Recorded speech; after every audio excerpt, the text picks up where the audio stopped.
Hey everybody, Josh Sigurdson, World Alternative Media here, and of course we're joined by author and economic analyst here at WAM, John Sneisen, and a whole bunch of stark, raving mad globalists are meeting in Davos, as they do, and it's absolutely exhausting to listen to. It's very, very, very frustrating. I hope that, well, I shouldn't say hope, but maybe we should give them some leeway and let the avalanche of debt kick them on the ass on their way out. I mean, it is absolutely ridiculous. Everything that happens in Davos is usually implemented in one way or another. Last year, we heard just this push by Nobel laureates, Stiglitz, actually, for the global centrally planned cashless society. And we are continuing to hear it this year. And I just wanted to quickly, before we go too far into that, look at this Bloomberg article that says Davos bank CEOs are worried markets are complacent like 2006, you think?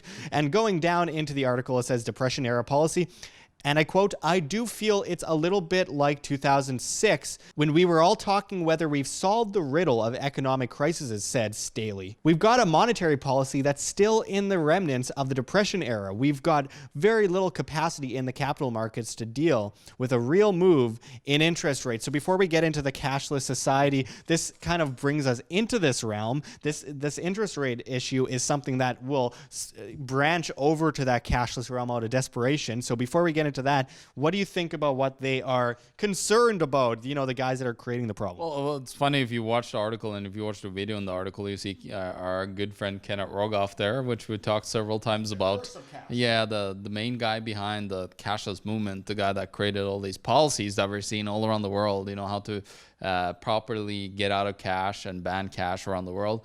You saw India was pulling his textbook, his book, and other examples. So it's just another way of these globalists thinking that they know everything, which they don't really have an understanding of things. You know how to enslave people, that's for sure. Well, yeah, they do, exactly. And the problem is that they don't really understand money and economics and how a free market is supposed to work, because or else they wouldn't need the central bank to manipulate it in the first place with, for example, the exchange stabilization fund saying that they have to manipulate the monetary system in order to keep it afloat. By the way, the exchange stabilization fund, because most people don't know what it is, it was a fund that was created in order to manipulate markets, and it was put in place under FDR in 1933 with gold that was stolen from the people. Exactly, yeah, Josh. And that is interesting, isn't it? How these globalists are continuously, using the money that they stole in order to then manipulate a system that is flawed. And much of that money went into the IMF later on. Yeah, exactly. It was used, I think it was $2 billion or something dollars that was put towards the fund that created the IMF together with a whole bunch of other countries. So it's all big global scheme here, and they really are pushing desperately for. They are also saying, I was reading an article, Josh, about Davos and how they said that globalism is failing, not failing, but they said that it was losing ground because of the Trump movement with nationalism and populism and so on. But I mean, they don't have to worry too much, because nationalism eventually begets globalism. It leaks into it because everything grows in size. Government always grows. Yeah, exactly. And government never stops to grow. That's the big thing here. Have you ever seen like a government being cut in size? Very rarely in history have you seen that. So it only grows anyway. Yeah, well, the reason why is because people want job security, and then, they need to find other ways to, show that they are needed. So they need to create more jobs around themselves, and the government grows automatically over and over and over and over again. And then more and more people want them to, take care of everything in their lives. So that's what we're seeing. That we're seeing this whole push for, constantly putting in new policies, growing bigger and bigger.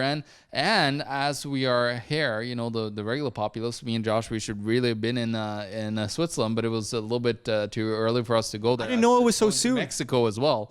But I want to mention a couple of books that I bought, and this is an interesting book. So you talk about Davos and the Bilderberg group and all these groups that are meeting. Well, there's another group that you should really look into, which is called the G30, which Kenneth Rogoff and other top economists are a part of. Actually, the executive director of the group. His name is Stuart P. M. McIntosh. He has written a book called The Redesign of the Financial Architecture, The Return of State Authority, Josh. And this is the guy that actually runs the G30, which has all the biggest central bankers, the chairmen of all the banks' boards are in the G30 as well. So that's even bigger than the corporations. So suffice to say, Stuart Little there is a piece of crap. Yeah, exactly. And these guys, it's insane, Josh. These guys are going out thinking that they can make policies, and he's talking about, I haven't been able to read the full book, but I kind of skimmed through it, and he's talking about how they are going to use the Financial Stability Board and the G20 together, and with the IMF to implement this whole SDR system. And talking about the SDR, I'll just show you.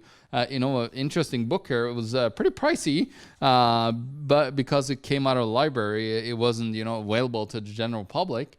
But what was interesting about it is actually a manual of transactions and operations in the SDR, and this is the user's guide to the SDR. So if you're interested in wanting to use it, well, of course you got to be a nation state or a big corporation, according to the IMF, in order to use it. Basically, the instructions tell you to put the bullet in the gun, just one, put it to your head, and click it until it goes off. And then you're dead. Yeah, exactly. No, it's a monetary suicide that they're committing here, and again, they want to commit the suicide now, but then they want to implement a system that's going to be on a global level, which is the same. So they're committing a global suicide instead. Yeah, absolutely, and that's what I wanted to get into, because the whole idea is right now they're in the United States Federal Reserve is so desperately trying to push those interest rates up so that they can drop them out when the inevitable crash that all fiat currencies eventually revert to their intrinsic value of zero.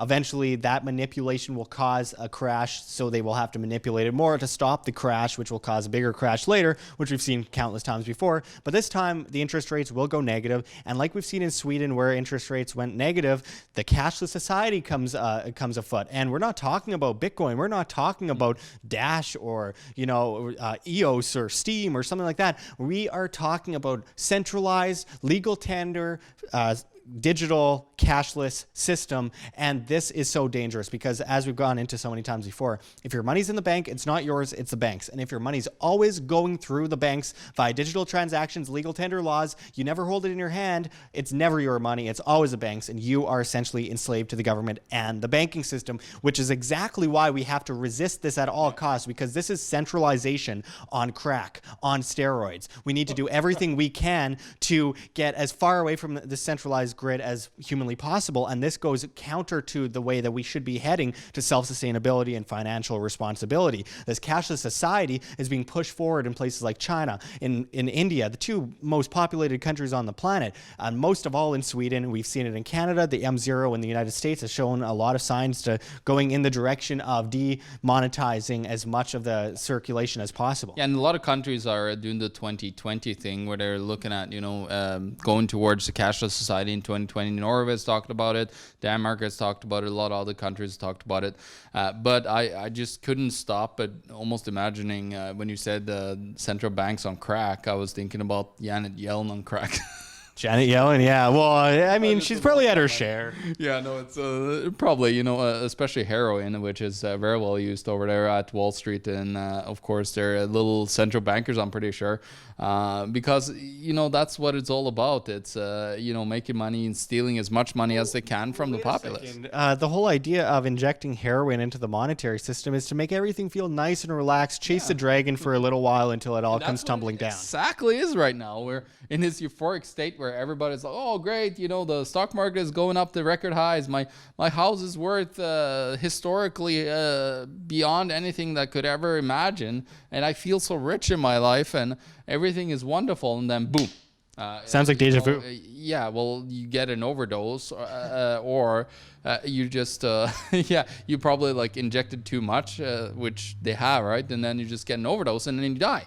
And that's what's going to happen to this monetary system. You're drained dry, you get skinnier and skinnier, you become just skin and bones, and then we know what happens, that addiction. Yeah, it deflates, the economy is deflating, and they're just constantly, trying to implement, shoot more and more heroin, they're shooting heroin in their eyeballs and up their string shrang, as the Max guys would say. But anyways, it's just not going to be enough, and it's going to stop. And as they said in this article, they don't know what they're going to do now, and they have little capacity in the capital markets to deal with, rapid interest moves, as they say.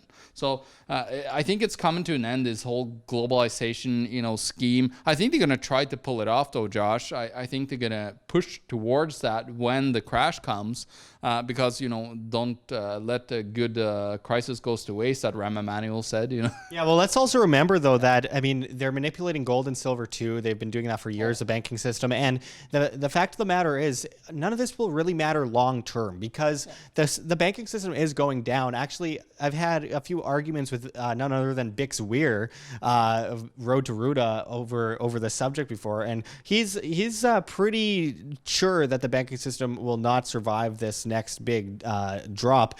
But there's still a chance, because we can't see the full scale of the manipulation, because they are master manipulators. That's one thing they're efficient in, is manipulating into oblivion. But that manipulation leads to our demise anyway, because all fiat currencies eventually revert to their intrinsic value of zero. They always have, they always will. Going back to 1024 AD in China, this system will come down, and it's up to us as individuals to be self-sustainable, financially responsible, because that is a hallmark of freedom itself. Yeah, and again, if you are an investor, like the central banks are buying stocks, buying ETFs, buying bonds and all this, you got to have an exit strategy. You got to know what you're going to do in order to get rid of your investments. But the problem is they're sitting on a pile of garbage over at the ECB, at the Federal Reserve, at any central bank around the world right now, because that's what it is. It's garbage. It's failed investments that they put out cash to the banks instead in exchange for garbage investments, and now they're going to try to exit out of those, and they believe that they could be able to push that out onto the free market,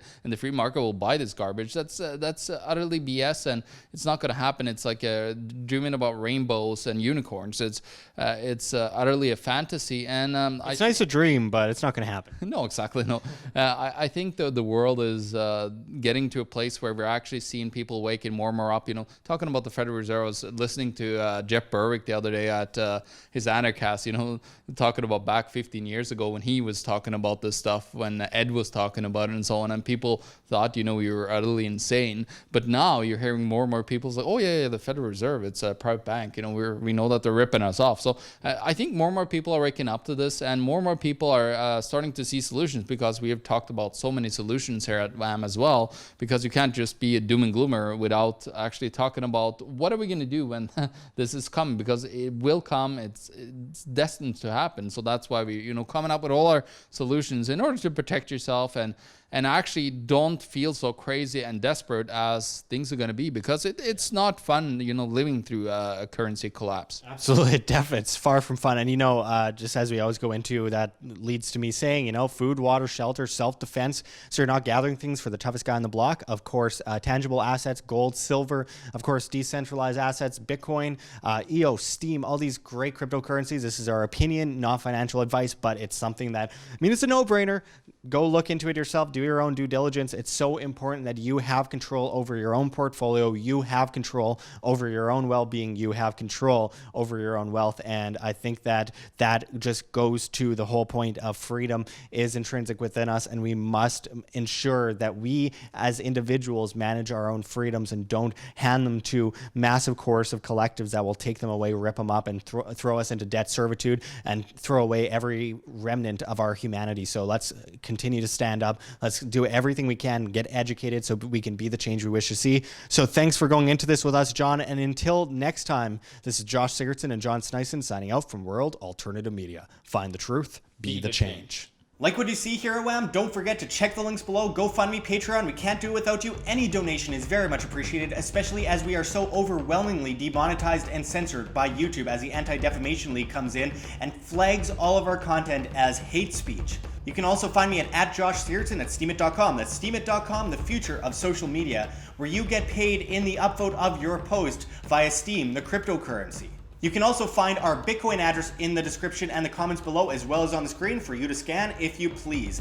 And don't forget to come on down to Anarchapulco in Acapulco, Mexico in February, one of the best events of the year, and you can save money on your tickets by typing in promo code WAM. That's WAM. We'll leave the link below for you, and until next time, don't forget to subscribe. This is Josh Sigurdson signing out from World Alternative Media. Find the truth, be the change.